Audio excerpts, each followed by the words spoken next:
Picture this. Christmas Eve, 1944. 7 soldiers, mortal enemies, sitting around one table, weapons stacked outside, a rooster named after Hermann Goering roasting over the fire, one wounded American bleeding out on a child's bed, while a German medic desperately tries to save his life. In less than 12 hours, these men would return to killing each other. But what they didn't know was that this single night would haunt them for the next 50 years. This moment would reach the Oval Office. And the woman who made it happen? She risked execution with every decision she made that night. This isn't the famous 1914 Christmas truce you've heard about. This is something else entirely. Something smaller, more intimate, and somehow even more impossible, given what was happening outside that cabin door. Because while these 7 young men shared a meal, the bloodiest battle in American military history was reaching its catastrophic peak just miles away. The Battle of the Bulge.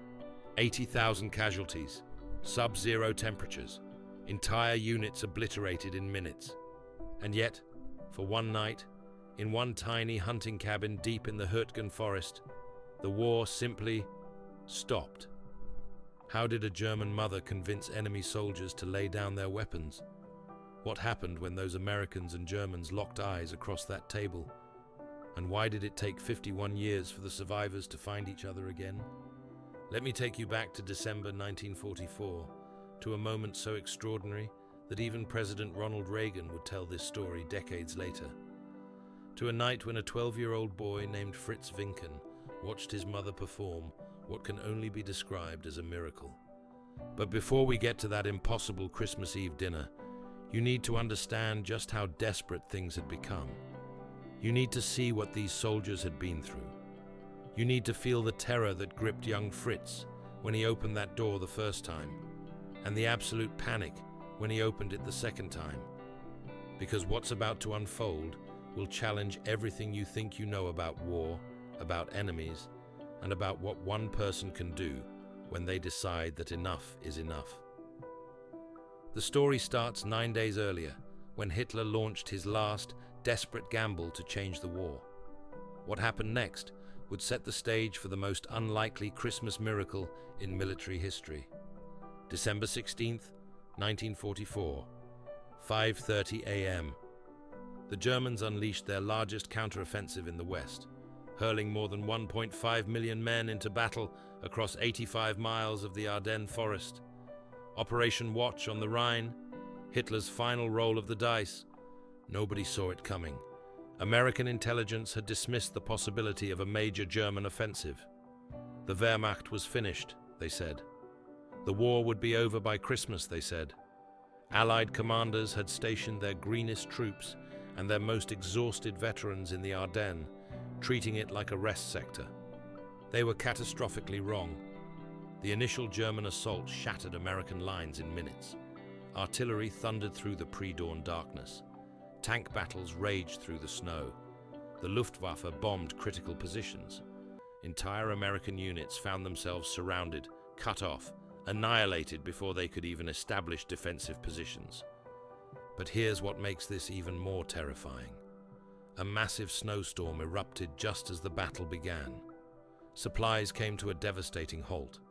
Soldiers fought with no ammunition, no food, no medical help, no shelter, no jackets, no gloves, wet socks and worn-out boots, no heat, and complete separation from their platoons. Men wrapped newspapers and curtains from bombed-out houses around their feet just to prevent frostbite. The cold was as deadly as the bullets. Temperatures plunged below zero. Soldiers who stopped moving for too long simply froze to death where they stood. Wounded men faced a choice: try to reach medical help and likely freeze or bleed out along the way, or stay put and definitely die. Now zoom in on one specific location, the Hürtgen Forest, right on the German-Belgian border. Dense woods, rolling hills. And somewhere in those woods, far from any main roads, sat a tiny hunting cabin that belonged to a family named Vincken. Elisabeth Vincken came from Aachen, Germany. Her husband Hubert ran a bakery there, had run it for generations. But in April 1944, Allied bombing raids destroyed their home and turned their bakery into a torch. Everything gone in one night. Hubert had a solution, a small weekend hunting cottage he used before the war, deep in the Ardennes. Remote, isolated, safe, he thought, from the madness consuming Europe. In October 1944, he moved his wife Elisabeth and their 12-year-old son Fritz to the cabin, believing the war would end soon. If only they'd known what was coming. The cabin was primitive. No electricity, no running water. One room, basically. Elisabeth and Fritz lived there alone, while Hubert stayed in Aachen, baking for the German army 20 miles away. Every few days, he'd bicycle out with supplies when weather permitted. Fritz later remembered, "We were isolated. Every 3 or 4 days, my father would ride out from town on his bicycle to bring us food. When the snow came, he had to stop." They were on their own. For Fritz, a 12-year-old boy, life became an adventure at first. The forest, the snow, the quiet. But the quiet never lasted. Even from their remote location they could hear it. The rumble of artillery, the drone of aircraft, the distant thunder of the battle that had erupted on December 16th. The war had found them anyway. Elisabeth tried to maintain normalcy for her son. They had one luxury planned for Christmas, a plump rooster she'd been fattening up, which she'd named Hermann Göring, after the well-fed head of the Nazi Luftwaffe. The Vinckens, like many Germans, despised Göring. The rooster's name was Elisabeth's small act of defiance. Christmas Eve arrived. Hubert hadn't returned. The battle raged louder than ever. Elisabeth and Fritz accepted they'd spend Christmas alone. She began preparing their meager feast, Hermann the rooster and 6 potatoes. That was it. That was their entire Christmas dinner in the 4th year of a war that had already cost millions of lives. Fritz was 12 years old. His mother was alone. Their hometown was destroyed. The German army was making its last desperate push just miles away, and darkness was falling on Christmas Eve. The cabin was cold despite the fire. Outside, icicles hung from the roof like frozen daggers. The sky was clear, filled with stars, including one particularly bright star that seemed to shine directly over their tiny shelter. Then came the knock at the door, and everything changed. When the knock came, Mother quickly blew out the candle. Think about that for a second. Her first instinct wasn't to answer, it was to hide. Because in December 1944, in a war zone, an unexpected knock could mean anything. German military police, deserters, refugees, or something worse. Fritz moved to open the door. Elisabeth positioned herself behind him, heart pounding. They opened it slowly. 3 men stood in the darkness, 2 supporting a third who lay in the snow, barely conscious. They were Americans. Fritz remembered the wounded soldier looking more dead than alive. The other 2 were trying to communicate, but Elisabeth couldn't understand English, and they couldn't speak German. Desperate hand gestures, pleading eyes, the wounded man bleeding in the snow. Elisabeth faced an impossible decision in seconds. The Vinckens were patriotic Germans, and these were enemy invaders, engaged in a bloody battle with their countrymen. What would happen to her and to Fritz if she slammed the door on them? More importantly, what would the German authorities do if they discovered she'd harbored enemy soldiers? The penalty was execution. No trial, no questions, just execution. But what would become of these boys if she turned them away? Because that's what they were. Boys, really. Exhausted, freezing, one dying, lost for 3 days in enemy territory, with winter trying to kill them as surely as any bullet. Elisabeth opened the door wide. The language barrier dissolved. When Elisabeth realized one of the Americans spoke some French, she did too.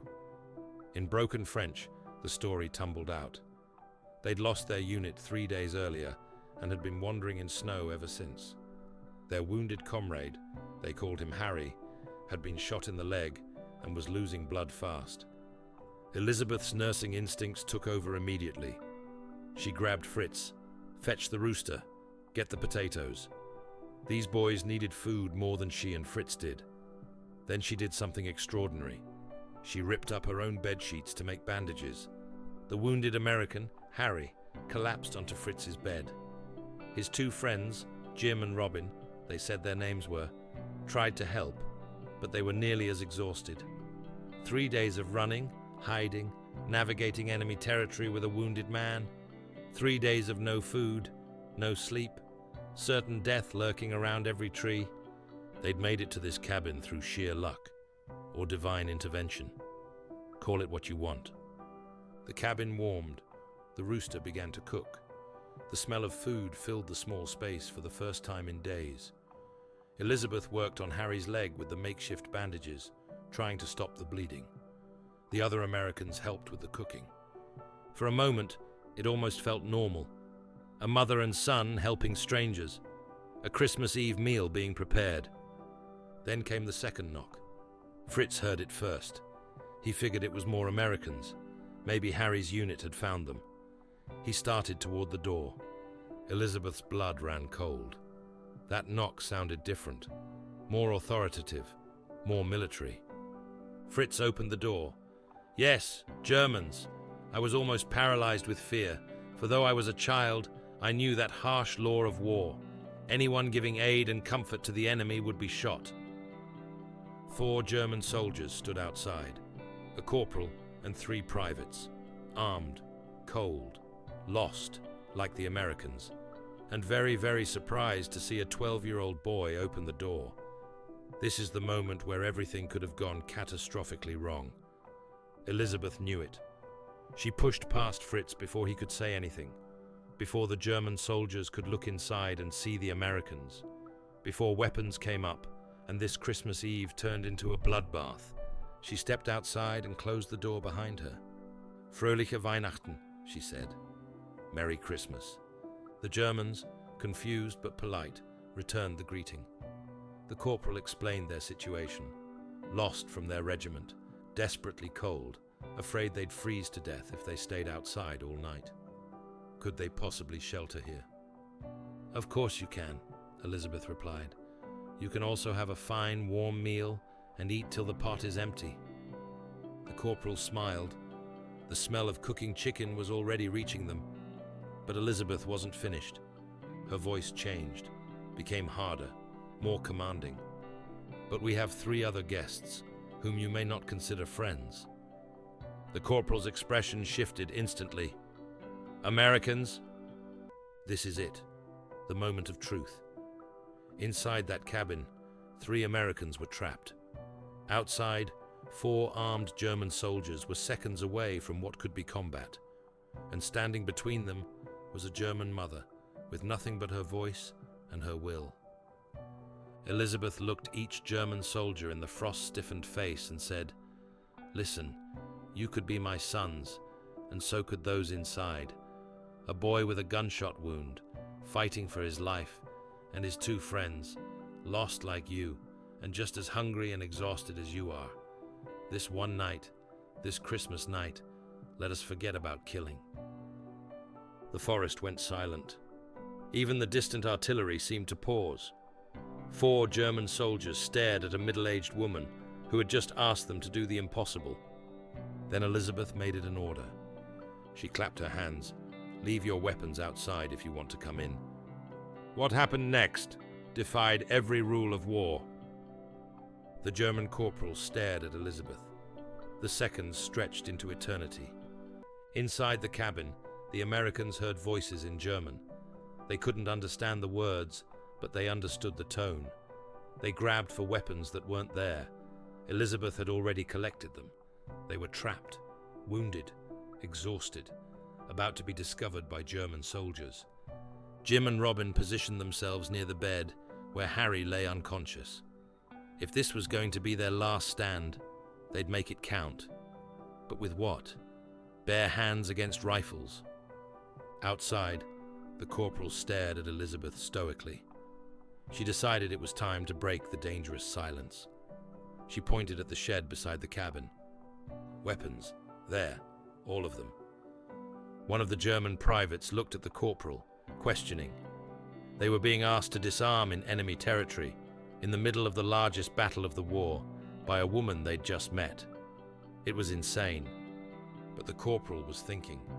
He'd seen his share of combat, lost friends, watched boys younger than him die in the snow. He was cold, hungry, lost, and exhausted. His men were on the edge of collapse, and through that cabin door, he could smell real food, the first hot meal in days.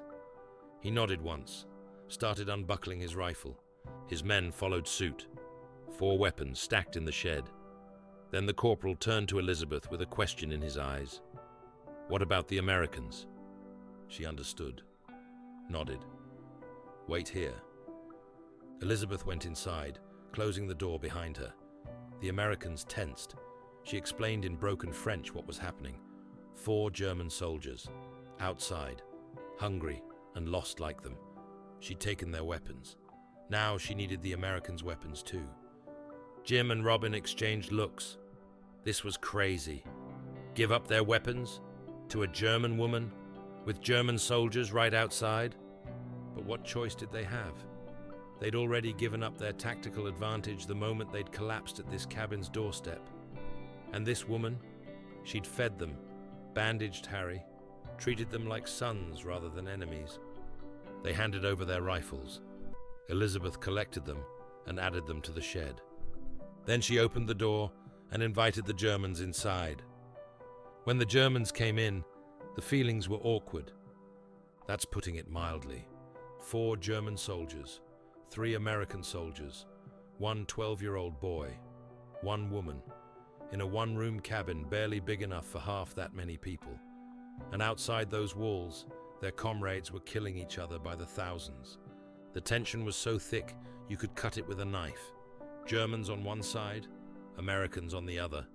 Nobody speaking, nobody moving, just staring across the tiny room at the people they'd been trained to kill on sight. Fritz watched everything with wide eyes.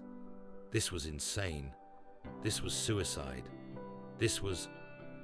Then one of the German soldiers moved toward Harry's bed. The Americans tensed, but the German soldier wasn't reaching for a weapon. He knelt beside the wounded American and began examining his leg. "I have some medical training," he explained in broken French. "Pre-med student before the war." He looked at Elisabeth's makeshift bandages, nodded approval, but the wound needed more attention. For hours, this German soldier operated with no anesthesia. It was such a meticulous and intense operation that his forehead was perspiring. Harry drifted in and out of consciousness, groaning in pain. Jim and Robin watched their enemy save their friend's life. The other Germans produced a bottle of wine, some rye bread, added it to the pot. Elisabeth kept cooking, kept moving, kept everyone focused on the meal rather than their weapons stacked outside. Slowly, impossibly, the ice began to crack. The German corporal asked in German where the Americans were from. One of the Germans who spoke some French translated. Small town answers. Ohio, Pennsylvania. Places the Germans had never heard of, but could imagine. Small towns, probably a lot like their own. The Germans shared their own stories. Lost from their unit during a retreat. Separated in the snow. Wandering for 2 days. One of them was from Munich, another from a farm in Bavaria. Boys from small towns too. Fritz later recalled, relaxation was now beginning to replace suspicion. The Germans had brought their own water, ensuring the Americans knew their food wasn't poisoned. The Americans shared their own iron rations, small, but a gesture. Around this tiny table, enemies were becoming something else. Not friends exactly, not yet, but not enemies either. Something in between, something the battlefield had no name for. Elisabeth announced dinner was ready. The rooster, Hermann Göring, was cooked. The potatoes were done. She gestured everyone to the table. 7 soldiers, from 2 armies, sat down together. A German mother at the head of the table, her son beside her, and arrayed around them, boys who should have been killing each other. Elisabeth bowed her head. "Komm, Herr Jesus, sei unser Gast." Come, Lord Jesus, be our guest. An old German prayer, but the meaning transcended language. Fritz remembered. I noticed that there were tears in her eyes as she said the old familiar words. And as I looked around the table, I saw tears too, in the eyes of the battle-weary soldiers. Boys again, some from America, some from Germany, all far from home. They ate in silence at first. Then, gradually, conversation started, halting, translated through Fritz and Elisabeth. The German medical student explained what he'd done for Harry. The bullet was out, the bleeding stopped. He said the cold weather had prevented infection from spreading. Harry would make it if he got back to American lines. One of the Germans pulled out photos of his family, his mother, his sister. The Americans nodded. They understood that. Jim had photos too, his girl back home. Everyone passed them around. The war felt very far away. The German corporal produced a map and compass, studied it with Jim and Robin. Your lines are here, he explained through translation. Avoid Monschau. Germans occupied it 2 days ago. Go this way instead. An enemy soldier giving tactical intelligence to help Americans survive. It was beyond surreal.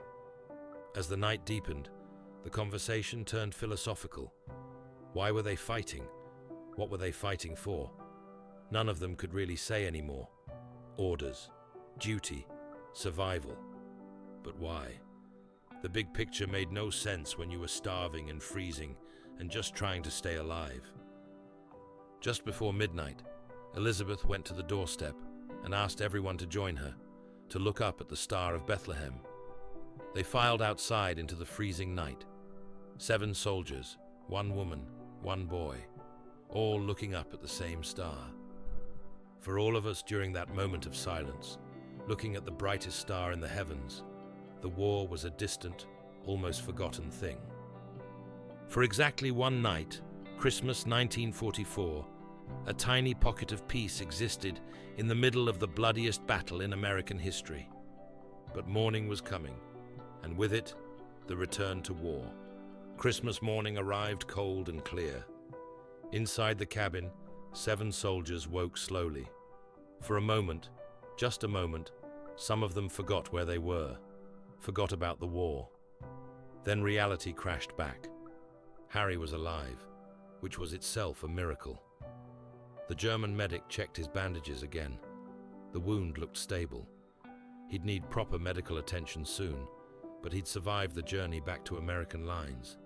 That's when it hit everyone. They had to leave. This couldn't last. The war hadn't stopped. Only this tiny bubble had. Outside, men were still dying. Units were still fighting. The Battle of the Bulge raged on without them. Elisabeth prepared breakfast. Oatmeal this time, what little they had left. The soldiers ate quietly, the previous night's camaraderie subdued by the reality of morning. They were about to return to being enemies again. The German corporal spread his map on the table one more time. Jim and Robin leaned in close. The corporal traced routes with his finger, explaining in German, while the ex-medical student translated into French, which Elisabeth then translated into simpler terms. American lines are approximately 8 kilometers southwest, but you must be careful here, he pointed, and here. Heavy German concentrations. If you take this route instead, longer but safer, you should reach your units by tomorrow. Then came the moment nobody wanted, but everyone knew was coming. Elisabeth began returning the weapons. From the shed, from where she'd hidden them. Rifles handed back one by one. Jim took his weapon. It felt heavier now, knowing what he was expected to do with it again. The German soldiers reclaimed theirs with similar reluctance. 8 hours ago, these were instruments of survival. Now they felt like betrayal. The German corporal did something extraordinary then. He handed his map and compass to the Americans. You'll need these more than we do. We're closer to our lines. The Americans stared at these gifts from an enemy soldier. a map showing German positions, a compass that could save their lives, given freely. They built a stretcher for Harry from branches and spare cloth. The German soldiers helped construct it, showing the Americans how to balance the weight properly. Harry was conscious now, aware of everything that had happened, aware that a German soldier had saved his life. Elisabeth stood by the door as the soldiers prepared to leave. She looked at each face, German and American alike, memorizing them. "Be careful, boys," she said. "I want you to get home someday where you belong. God bless you all." The Americans went first. Jim and Robin carried Harry on the stretcher. They turned back once at the tree line. The Germans were still standing by the cabin, watching them go. For a surreal moment, the American and German soldiers waved to each other. Then the forest swallowed the Americans, and they were gone. The German soldiers left 30 minutes later, heading in the opposite direction. That same day, Fritz and Elisabeth left with the Germans and were soon reunited with Hubert. The Germans helped guide them to safer territory before departing to find their own unit. The private armistice, as it would later be called, was over. 7 soldiers returned to a war that would rage for another month in the Ardennes and another 5 months in Europe overall. Did they survive? That's the question that would haunt Fritz Vincken for the next 51 years. Think about what happened next. By January 25th, 1945, the Battle of the Bulge would become the deadliest single World War II battle for the US military, with 75,000 Allied casualties and 80,000 to 100,000 Axis casualties. The odds of any individual soldier surviving those numbers weren't good. The odds of all 7 surviving? Astronomical. But something else happened too. On Christmas Day, the day after that cabin gathering, the weather cleared. Allied air support finally arrived, providing intelligence, supplies, and eliminating Nazi positions. The tide turned. Christmas Day marked the turning point in the Battle of the Bulge. The Americans who left that cabin walked directly into history's greatest American battlefield victory. The Germans returned to an army that would collapse within weeks, their last offensive broken on the snow-covered hills of Belgium. But for one night, 7 of them had sat together at a table, had shared a meal, had seen each other not as enemies, but as sons, as boys far from home, as humans deserving of life rather than death. 5 months later, the war ended. Fritz saw the Americans as liberators and became fascinated with everything American. The same Americans who'd been his enemies, the same Americans his mother had risked execution to save. In the years that followed, the Vincken family tried to rebuild. Hubert passed away in 1963. Elisabeth passed away in 1966. But before she died, Elisabeth would often reflect on that night. God was at our table, she would say. Fritz never forgot.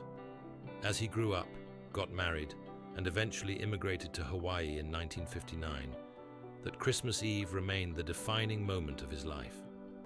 He opened a bakery in Honolulu, just like his father before him, but he couldn't stop wondering. Did those soldiers make it home? Did they remember that night the way he did? Were they even alive? For decades he searched. He told the story to anyone who would listen, hoping somehow word would reach one of those men. In 1973, he published his account in Reader's Digest, titled Truce in the Forest. Maybe one of them would read it. In 1985, something extraordinary happened.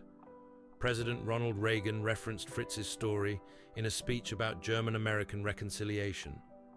The President of the United States using this tale of a Christmas Eve miracle to illustrate peace. But still, Fritz couldn't find the soldiers.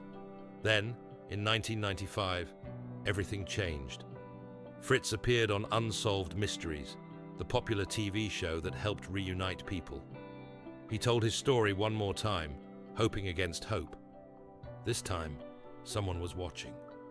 A chaplain at the Northampton Manor Nursing Home in Frederick, Maryland, recognized Fritz's story as one often recounted by a 76-year-old resident named Ralph Henry Blank, Ralph Blank, a retired bricklayer who'd moved to the nursing home due to heart problems, a man who'd served with the 121st Infantry, 8th Division in Belgium in 1944, a man who'd told this same impossible story for decades to anyone who'd listen. Nobody had believed him either. The chaplain called Unsolved Mysteries. They investigated Ralph's background, confirmed his service record, confirmed he'd been in the exact area at the exact time, confirmed he'd told this story consistently for 50 years. Fritz immediately phoned the nursing home. January 1996, one day after Ralph's 50th wedding anniversary. Imagine that call. 51 years of wondering, 51 years of searching, and now, finally, a voice on the other end of the line. "Oh yes, I remember you. You must be Fritz," Ralph said. He even still had the map and compass that one of the German soldiers had given him. The map, the compass. Physical proof this hadn't been a dream. Physical proof that on Christmas Eve 1944, enemies had become something else for exactly one night. Fritz flew to Maryland to meet Ralph in person.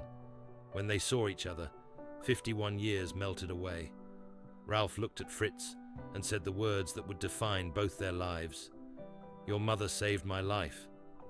Fritz broke down. When he told me, "Your mother saved my life," it was the high point of my life. Now I can die in peace. My mother's courage won't be forgotten, and it shows what goodwill will do. Ralph was Harry, the wounded American, the one who'd lain dying on Fritz's bed while a German medical student worked through the night to save him. The one who'd survived because Elisabeth Vincken decided that Christmas Eve would be a night without killing. Fritz later managed to locate one other American soldier from that night, though sources don't record which one. But the Germans, never found. Despite years of additional searching, those 4 German soldiers vanished into history. Maybe they survived the war, maybe they went home to their families, or maybe they died in the remaining months of combat, carrying with them the memory of one impossible Christmas. Fritz Vincken died on December 8, 2002. Among his final words, "My mother's courage won't be forgotten, and it shows what goodwill will do." But the story didn't die with him. It couldn't. Because what happened in that cabin transcends one night, one war, one generation. In a 1997 interview, Fritz spoke of the lessons he learned. The inner strength of a single woman who, by her wits and intuition, prevented potential bloodshed, taught me the practical meaning of the words goodwill toward mankind. I remember Mother and those 7 young soldiers who met as enemies and parted as friends right in the middle of the Battle of the Bulge. Think about the courage that took, not the soldiers' courage. They were trained for combat, expected to face death. No, Elisabeth's courage, a civilian woman, alone with her child, who looked at the 2 most powerful armies in human history and said, "Not tonight, not here, not at my table." She had every reason to turn away those Americans. Patriotism, fear of German authorities, self-preservation. The penalty for harboring enemy soldiers was death. No trial, no mercy, just execution. And then, when the Germans showed up, she had every reason to let them discover the Americans and take them prisoner. It would have saved her own life. Instead, she chose differently. She chose to see sons instead of soldiers, boys instead of enemies, humans instead of uniforms. And 7 soldiers, maybe all 7, we'll never know for sure, got to go home because of that choice. The Germans gave the Americans a map and compass to find their way to safety. The Americans carried a wounded comrade who would have died without German medical care. And a 12-year-old boy learned that sometimes, even in the darkest moments, one person can create light. The story continues to resonate because it asks us an uncomfortable question. If Elisabeth Vincken could find common humanity in the middle of the bloodiest battle in American history, what's our excuse? Remember how this story started? 7 soldiers around one table, weapons stacked outside, a rooster named Hermann Göring cooking over the fire. Now you know the rest. You know that at least one of those Americans survived, that Ralph Blank went home, got married, lived to be 76, and never forgot the German mother who saved his life. You know that a German medical student spent hours operating on an enemy soldier with no anesthesia, no proper tools, just determination to save a life. You know that Fritz Vincken carried his mother's lesson across an ocean and an entire lifetime, sharing this story until his final breath because he understood its power. Every December, when the world celebrates Christmas, remember this.